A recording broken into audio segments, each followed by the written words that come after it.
Bonjour à tous et bienvenue dans Église du Monde. Cette semaine, je vous emmène en Arménie. L'Arménie, le premier pays chrétien de l'histoire, pays dont on a beaucoup parlé ces derniers mois. D'abord parce que l'année de l'Arménie en France s'est achevée cet été, et puis surtout parce que le Parlement américain vient de reconnaître le génocide arménien par les Turcs. L'Arménie, terre de foi, terre martyre, l'un des seuls pays chrétiens d'une région du monde particulièrement tendue. Une identité religieuse très forte que nous allons découvrir avec Janine Paloulian. Bonjour. Bonjour. Vous êtes journaliste à l'Essor et vous êtes chargé des questions religieuses au journal. Tout à fait. Mais avant d'entamer la discussion, je vous propose de partir en Arménie, l'un des berceaux de la civilisation chrétienne. On regarde son histoire en images.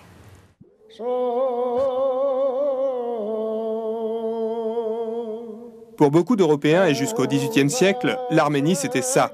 Le mont Ararat, aujourd'hui en Turquie, est célèbre pour avoir recueilli l'arche de Noé, déposée là par le déluge.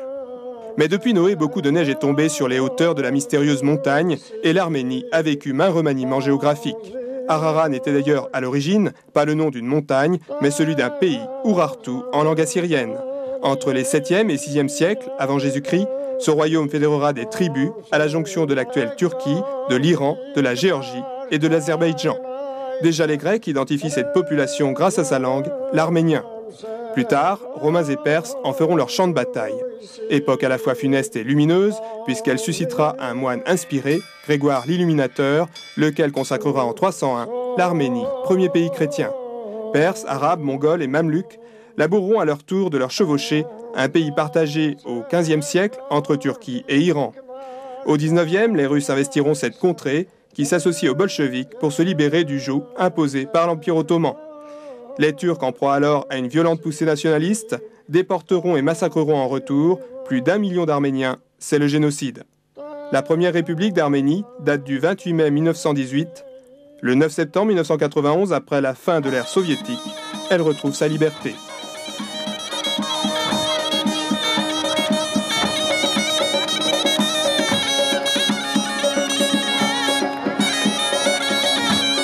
Mais une épine demeure qui gâche la belle unité territoriale retrouvée. La région du Haut-Karabakh, enclavée en Azerbaïdjan suite à la chute de l'Empire soviétique, est dès cet instant revendiquée par l'Arménie. En 1991, un dur conflit engage Arméniens et Azéris et tournera finalement à l'avantage de l'Arménie. Résultat, 14 000 km² gagnés par la jeune République, mais plus de 900 000 Azéris jetés hors de chez eux, et en retour, plusieurs milliers d'Arméniens exilés. Janine Paloulian, est-ce que l'identité chrétienne de l'Arménie pose problème dans une région, j'ai envie de dire, qui est très musulmane ? Alors, ça a posé beaucoup de problèmes, oui, bien sûr, mais en même temps, c'est plus qu'une identité. Vous savez, la tradition arménienne dit que l'identité chrétienne est comme le pigment de la peau des Arméniens. Je reprends cette formule parce que le pape Jean-Paul II l'avait utilisée lui-même, les deux catholicos, Karikine Ier et Karikine II, l'ont utilisé. Donc voilà, c'est inhérent à la nation, à l'identité arménienne que la foi chrétienne. Vous l'avez dit, le reportage l'a dit, ça remonte à Saint Grégoire l'Illuminateur. On a vu dans le reportage une photo d'un homme à cheval qui était Vartan Mamigomian, qui est le grand héros de la bataille d'Avaraïr. Vartan Mamigomian, c'est, vous savez, dans l'histoire, pour que vous compreniez, dans l'histoire de l'église arménienne et dans l'histoire arménienne, il y a une fête qui s'appelle Vartanans, où l'on célèbre des héros militaires. C'est-à-dire que c'est à la fois en équivalent français le 14 juillet et le 8 décembre, quelque part, si vous voulez. Donc c'est à la fois une fête religieuse que l'on célèbre comme une fête religieuse et qui est d'abord un haut fait d'armes, et donc une guerre au cours duquel le sang a été versé et où les Arméniens sont morts martyrs. C'était déjà la première fois et c'était en 451. Ça date pas d'hier. Est-ce que l'Église prend position sur des questions d'actualité, des questions de géopolitique ? Comment elle réagit ? Alors, l'Église actuelle, c'est-à-dire le catholicos Karikine II, qui est à Etchmiadzin, oui, prend très souvent des positions. Il a pris à plusieurs reprises des positions, notamment vis-à-vis de la diaspora et vis-à-vis de la reconnaissance du génocide. Et en 2001, lorsque Jean-Paul II est allé en Arménie, ils ont même signé une déclaration commune à propos de la reconnaissance du génocide arménien, ce qui était une décision, un engagement clairement politique. On voit très souvent Karekine II avec le président actuel Robert Kotcharyan. Alors évidemment, quand on est républicain français, c'est un petit peu surprenant, mais c'est dans la logique tout à fait naturelle de ce qui se passe en Arménie. C'est une autre réalité. C'est une autre réalité, et c'est pareil au Karabakh, par exemple, qui était évoqué dans le reportage. Ce sont les habitants du Karabakh, en arménien on dit les Karabakhtis, qui eux, d'abord ont demandé leur indépendance, qui ont demandé leur droit à l'autodétermination. J'emploie cette formule parce que ça fait référence à la période du général de Gaulle ici en France, le droit à l'autodétermination sur leur propre terre, et que dans cette bataille-là, au premier rang, il y avait encore un évêque, l'évêque de Chouchi, qui était là au premier rang de ceux qui demandaient plus de liberté. Le Parlement américain a reconnu ce génocide arménien par les Turcs. Qu'est-ce que ça change pour les Arméniens? Alors, c'est pas tout à fait définitif encore, mais il y a un pas très important qui a été établi.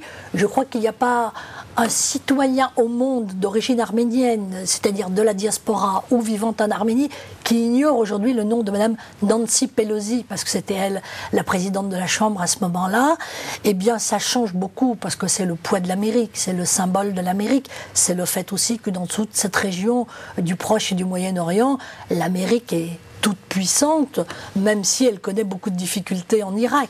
L'Amérique reste un symbole. Souvenez-vous du film d'Elia Kazan, America, America, l'émigration. Dans toute cette région du Proche et du Moyen-Orient, l'Amérique, c'est l'Amérique, c'est l'Eldorado quelque part. Donc quand l'Amérique s'engage de cette façon-là, il est vrai que ça change beaucoup de choses. Vous évoquez cette diaspora, et ça veut dire qu'il y a plus d'Arméniens aujourd'hui en dehors d'Arménie que d'Arméniens d'Arménie? C'est à peu près la réalité. À ceci près, si vous voulez, qu'une partie des Arméniens d'Arménie sont aujourd'hui en Russie ou dans les républiques ou dans les pays de la CEI pour trouver du travail. Donc, si on considère cette zone-là historique, enfin de l'ancienne Union soviétique, c'est à peu près moitié-moitié. Moitié diaspora et moitié ancienne Union soviétique. Mais aujourd'hui, proprement dans l'Arménie, on n'a pas des statistiques très précises, mais c'est vrai qu'il y a moins d'Arméniens en Arménie pure que d'Arméniens à l'extérieur. Mais ça a été aussi le cas pour un certain nombre d'Irlandais, pour les Italiens, pour tous ceux qui ont connu des vagues importantes d'immigration. L'Arménie, vous l'avez dit, est une ancienne république soviétique. Après 70 ans d'athéisme, comment les Arméniens ont retrouvé leur église en 91? Eh bien, d'abord, ils ont retrouvé pas grand-chose. Alors, ils ont retrouvé à la fois des gens qui ont préservé l'identité, qui ont préservé l'Église. Et je pense notamment à un très grand catholicos qui s'appelait Vasken Ier, qui était le prédécesseur de Karekine Ier et de Karekine II. Et Vasken Ier, qui lui-même était né en Roumanie, d'ailleurs, n'était pas né en Arménie, et auquel les Arméniens, aujourd'hui encore, restent très très attachés. Parce que dans cette période extrêmement difficile, où l'athéisme était militant, où l'athéisme était conquérant, où, à la limite, on tolérait qu'aillent à l'église les personnes de plus de 75 ans et les enfants de moins de 2 ans, mais qu'après, dès que vous aviez une expression religieuse quelconque, voire une sympathie pour l'église, vous étiez comme dans tous les pays communistes, c'est-à-dire inscrit sur une liste noire, une liste rouge, je ne sais pas quelle couleur il faut lui donner, et que c'était extrêmement difficile pour vous. Donc, vraiment, ce catholicos-là, Vasken Ier, a été absolument formidable, et il reste comme un homme formidable dans la mémoire des Arméniens. Alors après, qu'est-ce qui s'est passé? Ils n'ont pas perdu la foi, ces Arméniens. Ou comment ça s'est passé? C'est difficile, il n'y a pas eu de transmission. La transmission s'est faite par les grands-mères. Alors, il y a eu une transmission qui était à la fois de connaissances, de rites, d'habitudes, de pratiques, de foi. Tout cela se mélangeait. Donc aujourd'hui, effectivement, il est très important parce qu'il y a une très grande demande. Et il est très important de revenir à ce qui est vraiment le cœur même de la foi, c'est-à-dire l'Évangile. Et là, les Arméniens ont besoin de le réapprendre. Il faut à nouveau qu'il y ait des cours de catéchisme. Il faut à nouveau qu'il y ait des lieux d'enseignement de la foi. Mais par exemple, la faculté de théologie d'Yerevan est une faculté de théologie qui connaît aujourd'hui autant, voire plus de succès que la faculté de mathématiques. Parce qu'il y a une recherche de sens, et que le sens, c'est pas seulement que 1 et 1, ça fait 2. Le sens, il est ailleurs. On n'a pas ce problème, ce phénomène de sécularisation comme on a en Occident, comme on a en Europe ici? Pas pour l'instant. Je pense que ça viendra aussi avec l'évolution économique, avec le développement du pays, etc. Pensez qu'en Arménie, il y a 2 séminaires, et à peu près aujourd'hui, quelque chose comme 200 séminaristes pour un pays de 3 millions d'habitants. Qu'est-ce que ça veut dire? Ramenez ramener à la France, ça veut dire qu'il y aurait 20 000 séminaristes. Il y a une raison à cela ? Alors, il y a plusieurs raisons à cela. La première, c'est qu'il faut dire les choses telles qu'elles sont. Être membre du clergé aujourd'hui en Arménie, c'est un bon statut social. Et je crois que ça n'est pas négligeable. Je ne mets pas du tout en cause la foi des personnes, mais je crois aussi que, voilà, pardonnez-moi l'expression, mais ça reste un bon job. Par conséquent, il faut le dire. Par conséquent, c'est vrai qu'il y a toute une série de jeunes gens qui ont envie à la fois de servir l'Église, à la fois de servir leur peuple, à la fois de servir les fidèles. Il faut aussi dire qu'il y a dans l'Église arménienne un clergé qui peut être marié, puisque les évêques sont des moines, sont célibataires, mais qu'il y a un clergé marié. Et par conséquent, la question du célibat ou la question de la famille ne se pose pas du tout dans ce clergé arménien-là. C'est donc plus facile, si j'ose dire, pour un jeune homme de 20 ans ou de 21 ans ou de 22 ans de décider de s'engager au service de l'Église, en sachant qu'en même temps, il pourra parfaitement fonder une famille, etc. Alors, petite précision quand même, c'est qu'on ordonne des hommes mariés et qu'un homme, une fois ordonné, ne peut pas se marier. Il faut d'abord choisir. Mais c'est très intéressant, comme les maronites, c'est d'ailleurs très intéressant parce que au moment de l'ordination, il faut que l'épouse soit d'accord. On ordonne certes l'homme qui va devenir prêtre, mais il y a aussi toute sa famille qui va être engagée dans la visibilité de l'Église. Alors tout de suite, Janine Paloulian, on va découvrir le visage de cette Église arménienne, celle de l'Église apostolique, à ne pas confondre avec l'Église catholique. On regarde. Sur religion, l'Arménie peut se targuer d'être la première nation à avoir embrassé le christianisme au IVe siècle. Majoritaire à 90% dans le pays, l'Église apostolique est séparée d'avec Rome depuis le concile de Chalcédoine au Ve siècle, auquel les Arméniens, alors sous domination perse, ne purent assister. Cette église, dite monophysite, tient son siège à Etchmiadzin, lieu de résidence de son chef, le catholicos suprême, aujourd'hui Karekin II. De nombreux monastères émaillent le paysage montagneux arménien. Ils étaient quelques 2000 entre le 8e et le 11e siècle. Celui de Saint Mesrop, fondateur de l'alphabet, date même du 5e siècle. Tout comme en France, au Moyen-Âge, les moines tenaient lieu de gardiens de la foi et de promoteurs de la culture et des sciences. La liturgie byzantine de l'Église apostolique, qui évoque irrésistiblement celle des cérémonies orthodoxes, demeure très proche de celle de l'Église catholique arménienne, laquelle, plus récente, remonte au XVIIIe siècle. Très proche, Janine Paloulian, mais ce n'est pas la même chose, les catholiques. L'Église catholique et apostolique, expliquez-nous. Souvent, on pose la question, quelle est la différence ? Il y a fondamentalement, sur le fond de la foi, très peu de différence, parce que dans votre reportage, on a dit que l'Église apostolique était monophysite. Justement, ce n'est pas le cas. Voilà. Alors, on ne va pas rentrer dans des subtilités théologiques qui sont un peu complexes, mais simplement, on s'aperçoit que c'est plutôt une incompréhension des choses qu'une réalité théologique hétérodoxe, si j'ose dire. Alors, très simplement, la différence entre l'Église catholique et l'Église apostolique aujourd'hui, donc apostolique qui tient sa succession des apôtres et de Saint Grégoire l'Illuminateur, c'est la primauté de Pierre. L'Église catholique prie au moment de la messe pour le pape, Benoît XVI, et pour son évêque. Il y a un évêque en France qui a titre d'éparque, qui est Monseigneur Grégoire Gabroyan, alors que l'Église apostolique arménienne prie pour son catholicos, et qui est le catholicos qui a son siège à Etchmiadzin. Elle a son pape, en schématisant. Absolument, elle a son pape.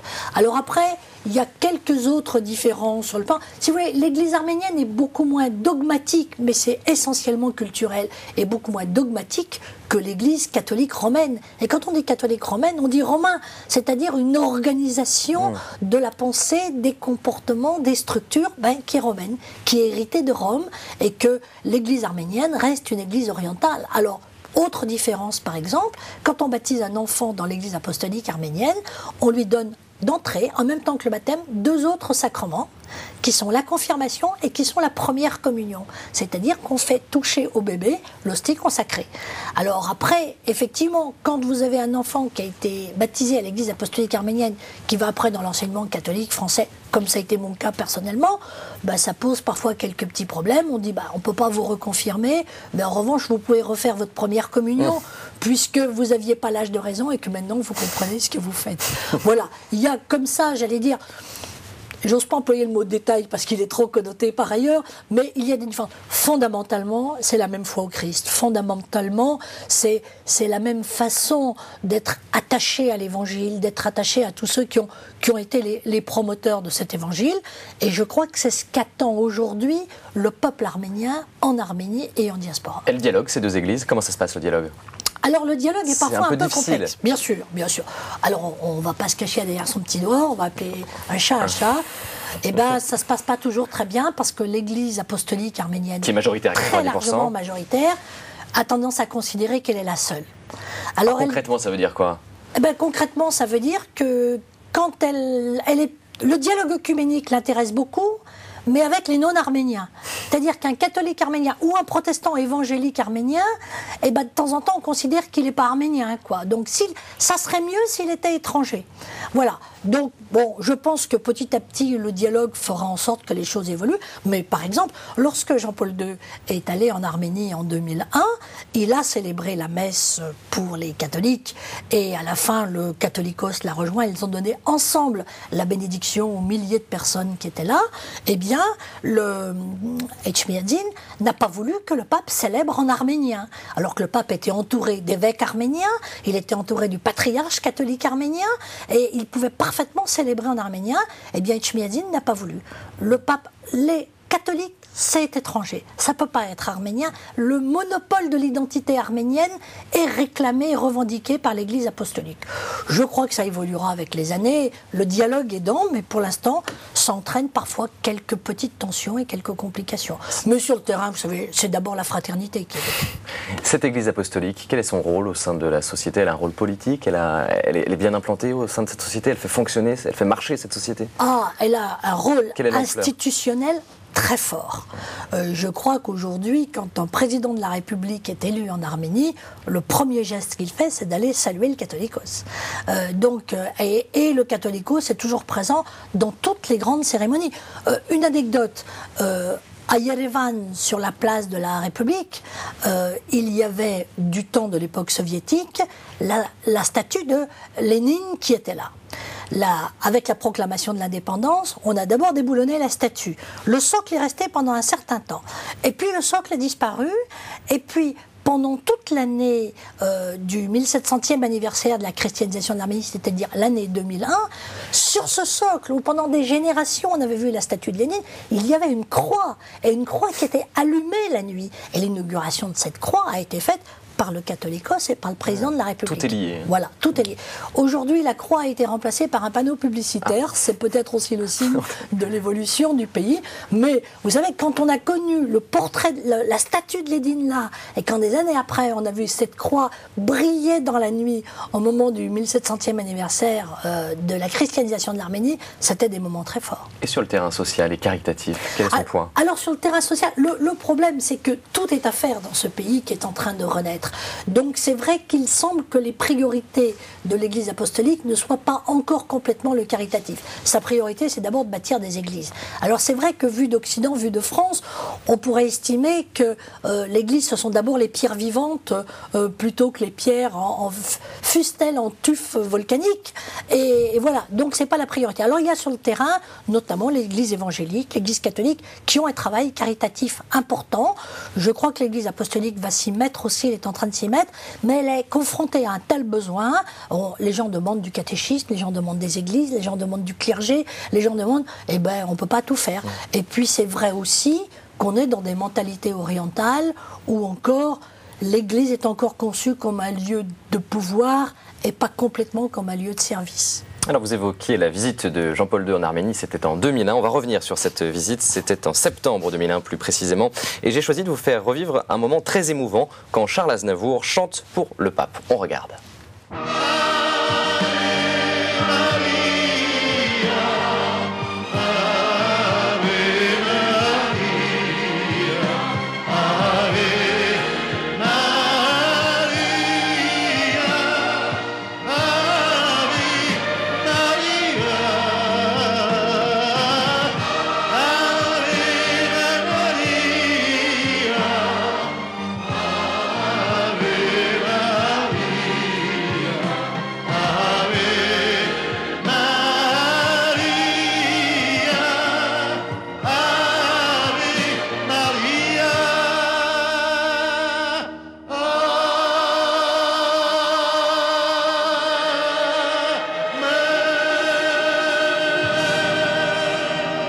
vous ai vu chanter sur le plateau pendant la diffusion de ces images.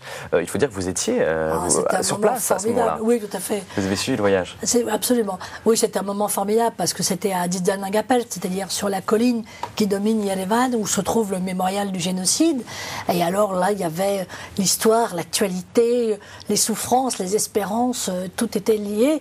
Et d'ailleurs, lorsque Jean-Paul II est intervenu à ce moment-là, il a dit une magnifique prière.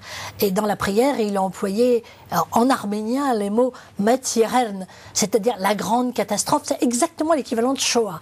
La grande catastrophe, employant les mots que les Arméniens eux-mêmes employaient pour désigner le génocide. Ah oui, c'est des moments, ça fait partie des magnifiques souvenirs de reportage. Ce métier a parfois du bon.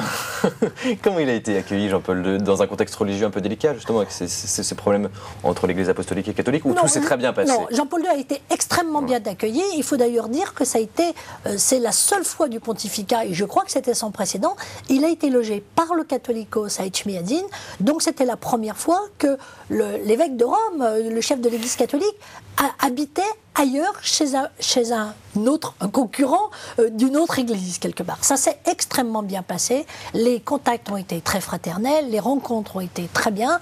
Je veux dire, il n'y a pas eu de difficulté là-dessus. Et la seule chose, c'était que, vous savez, il y a eu toute une série de cérémonies avant avec les autres chefs religieux. On va voir les images. Et que Jean-Paul II est arrivé après.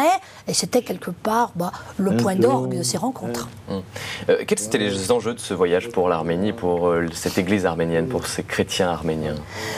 Je crois que les enjeux se situaient à deux niveaux. Pour les chrétiens arméniens, c'était d'abord que la totalité de la chrétienté manifeste sa fraternité avec une église sœur parce que baptisés dans la même foi.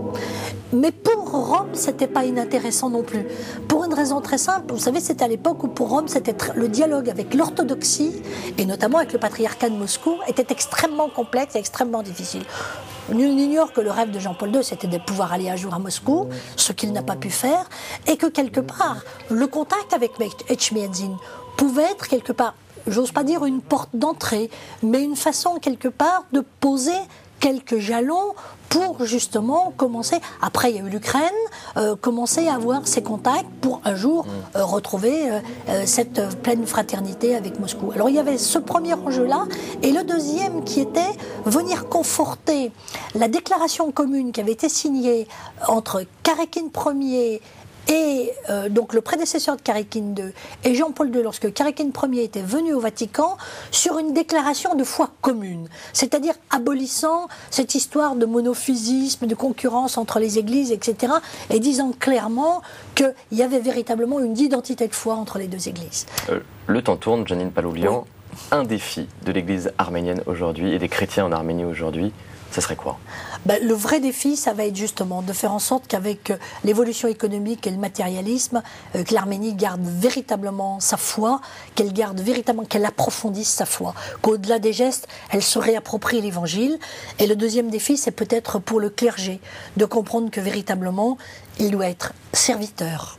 Plus de profondeur. Plus de profondeur, plus d'intensité, plus un meilleur approfondissement de l'Évangile, et retrouver toute la tradition des pères de l'Église arménienne, toute cette tradition historique avec Grégoire l'Illuminateur, avec Grégoire de Narek, avec Mesrop Pashdotz, mais retrouver ça dans la profondeur et pas seulement dans l'habitude, le rituel et les années accumulées. Quand vous allez en Arménie, qu'est-ce que vous ressentez, vous ?